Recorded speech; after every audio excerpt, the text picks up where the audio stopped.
تو مطلب کیا ہوا؟ یہ ہمارا وہ مرکز ہے جو ہمارے ایمان کو بچاتا ہے. لوگ کہتے ہیں کیسے ایمان بچاتا ہے؟ تو ہم یہ کہتے ہیں کہ بالفرض الحمدللہ، حالانکہ ہمارا مرکز نہ کل خالی تھا نہ آج خالی ہے، نہ انشاءاللہ کل خالی رہے گا، لیکن یہ کہ بالفرض اگر بریلی کے اندر کوئی بھی نہ رہے تو بریلی اہل سنت کا جو مرکز بنا ہے نا وہ امام احمد رضا کے قلم سے بنا ہے. اور مرکز کیسے بنا؟ مرکز کیسے بنا؟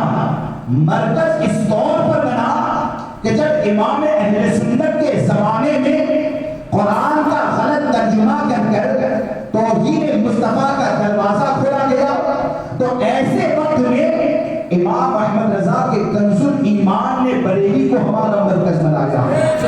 جب علم غیب مصطفیٰ کے اوپر حملہ ہونے لگا، آقا کریم صلی اللہ تعالیٰ علیہ وسلم کے علم کو جانوروں اور پاگلوں سے تشبیہ دیا جائے گا، تو ایسے وقت میں الدولت المکیہ ذکر امام احمد رضا نے بریلی کو ہمارا مرکز بنایا ہے. جب اختیار مصطفیٰ پر حملہ ہونے لگا اور ایسے وقت میں امام احمد رضا نے الامن والعلا لکھ کر بریلی کو ہمارا مرکز بنایا ہے. اور بالفرض اگر آج کوئی بھی نہ رہے تو الحمدللہ کنز الایمان فتنوں کے مقابلے کے لیے موجود ہے. آج اگر کوئی بھی نہ رہے تو الدولت المکیہ فتنوں کے مقابلے کے لیے موجود ہے.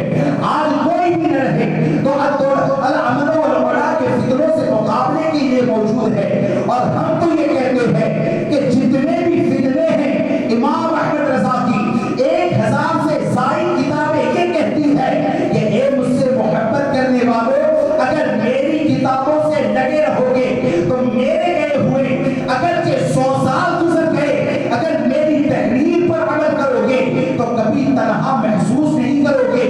کیونکہ امام احمد رضا کا قلم وہ ہے کہ اپنا تو اپنا ہے، اگر غیر بھی پڑھے گا تو پڑھ کر یہی کہے گا کہ ملک سخن کی شاہی تم کو رضا مسلم جس سمت آ گئے اسی کے بٹھا.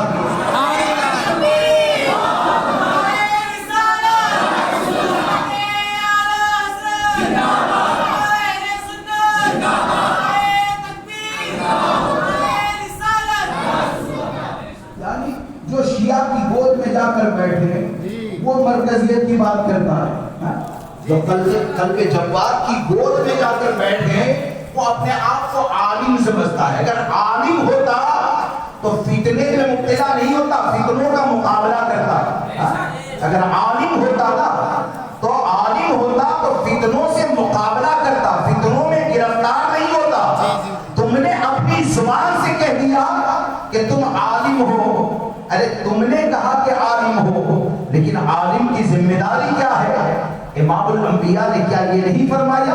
یقیناً فرمایا کہ ہمارے آقا نے فرمایا اذا ظہرت الفتن، جب فتنے ظاہر ہو او قال البدع یا گمراہیاں پھیلنے لگے، ولم یسر العالم علمہ فعلیہ لعنۃ اللہ والملائکۃ والناس اجمعین. اور ایسے وقت میں اگر عالم اپنے علم کو چھپاتا ہے تو اس پر اللہ کی لعنت ہے، فرشتوں کی لعنت ہے، تمام لوگوں کی لعنت ہے. اب یہاں پر تمہارا حال یہ ہے کہ اپنے آپ کو سنی کہو اور سنی کہہ کر گستاخ صحابہ کی گود میں جا کر بیٹھ جاؤ. امام احمد رضا کا مسلک تو یہ کہتا ہے کہ اگر واقعی میں جو سنی ہوتا ہے نا تو اس کا حال یہ ہوتا ہے کہ اہل سنت کا ہے بیڑا پار اصحاب حضور نجم ہے اور ناؤ ہے اقرت رسول اللہ.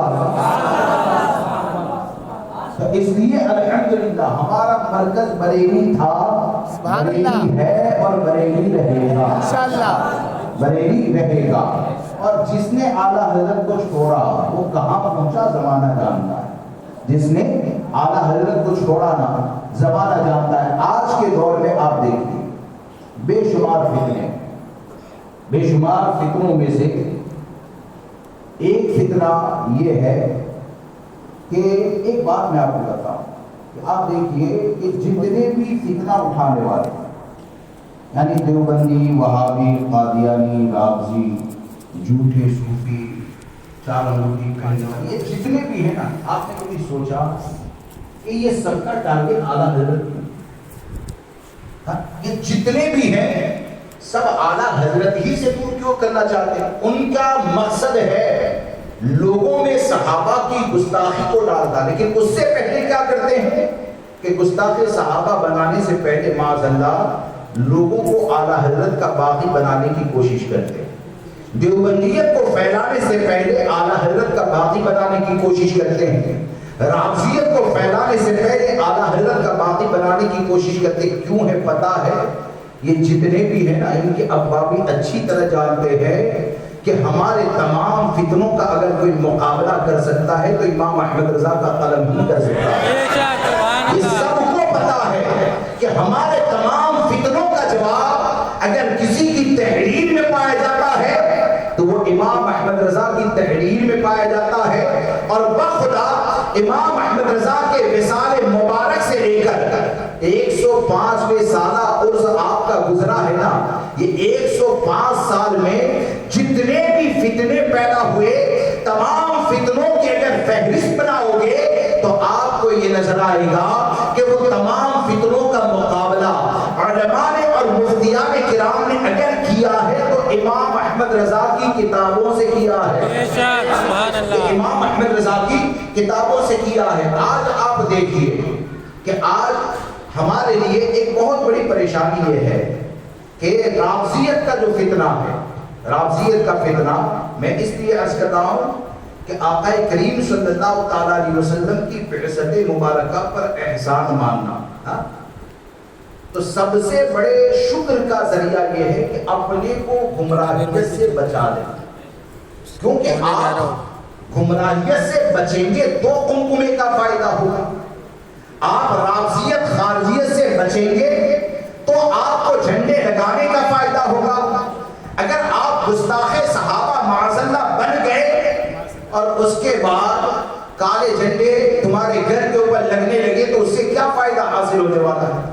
آج اصل میں رافضیت کا فتنہ ایسا ہے کہ یہ لوگ تو معاذ اللہ کھلے طور پر یہ کہتے ہیں، یعنی امام اہل سنت کی ذات کے حوالے سے ہم کو کہا جاتا ہے رضا خانی، مسلک اعلیٰ حضرت یہ ہے وہ ہے، تو اس بات کو یاد رکھ کر چلے کہ الحمدللہ سچے مولائی، یعنی جیسے آقا کریم صلی اللہ تعالیٰ علیہ وسلم نے تعلیم دی، جیسے مولائی کائنات نے مولائی بننے کا حکم دیا، تو اگر سچا کوئی مولائی ہے تو وہ اہل سنت و جماعت ہے۔ سچا اگر کوئی مولائی ہے تو وہ اہل سنت و جماعت ہے، اور ہم وہ ہیں کہ مولائی کائنات کو بھی مانتے ہیں اور مولائی کائنات کی بھی مانتے ہیں۔ بے شک، سبحان اللہ۔ ایسا نہیں کہ مولائی کائنات کو ماننے کا دعویٰ کرے اور مولائی کائنات کی ماننے سے انکار کرے۔ ارے حقیقت یہ ہے، اور یہ بالکل حقیقت ہے کہ امام احمد رضا کا مسلک وہ ہے کہ صحابہ کرام کے فکر، ان کے عقیدے نظریے، اہل بیت کے عقائد و نظریات، اولیاء کرام کے عقائد و نظریات، 1450 سال کے بزرگوں کے جو عقیدے پائے جاتے ہیں، ان عقائد کو امام احمد رضا نے اپنی کتابوں کے اندر جمع فرمایا، اور ان عقائد کو جمع کرنے کے بعد ہماری آسانی کے لیے، ہم کو گمراہیت سے بچانے کے لیے یہ تعلیم عطا فرمائی کہ میری کتابوں کو اگر پڑھو گے نا تو آپ کو کسی جگہ پر صدیق اکبر کا راستہ نظر آئے گا، کسی جگہ پر فاروق اعظم کا راستہ نظر آئے گا، کسی جگہ پر عثمان غنی کا راستہ نظر آئے گا، کسی جگہ پر مولائی کائنات کا راستہ نظر آئے گا۔ اہل بیت، صحابہ، اولیاء، ان تمام کی محبت اگر کسی ایک کی کتابوں میں جمع ہوتی ہے تو وہ کتاب لکھنے والا